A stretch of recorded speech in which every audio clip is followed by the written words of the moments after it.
rengiame apklausą, kaip naujokai jaučiasi mūsų mokykloje.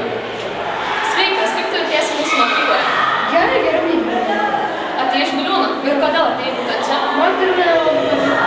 Ir kaip su tavimi elgiasi klasiokai? Gerai, labai pažįstami. Labai šaunus, sveikinau. Sveika, mano vardas Eika. Mes norėtume paklausti, kaip jautiesi mūsų mokykloje? Puikiai, visi draugiški. Kaip su tavimi elgiasi klasiokai? Draugiški tikrai pirmos dienos atrodė bus sunkios, bet padėjo ir draugiškai su savimi mokyklą. O iš kokios mokyklos atėjai? Piešinų pagrindinis. Ačiū. Norėjau paklausti, kaip tau patinka mūsų mokykloje? Labai patinka, draugiški visi. Kokie tavo pirmieji įspūdžiai pirmąją dieną?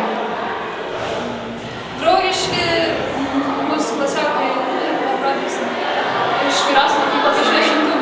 Aišku. Sėkmės. Ačiū. Sveika, aš esu Tavija. Norėčiau paklausti, kelintoka tu esi? O kodėl jūs būtent perėjote į šią mokyklą? O kaip tau klasiokai patinka? O pačią mokyklą patinka?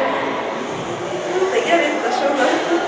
Sveika, aš esu Studenta ir norėčiau paklausti, kaip tau sekasi naujoje mokykloje? Sekasi.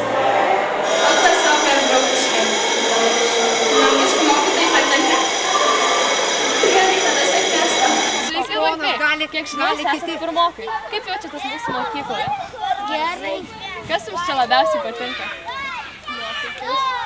Mokytis piešti, spalvinti. Kokia pamoka mėgstamiausia? Matematika. Matematika, šaunuolis. Štai ir baigiame apklausą. Apklausėme įvairaus amžiaus naujokus. Pamatėme, kad visiems čia labai smagu. Taigi linkime gerų mokslo metų.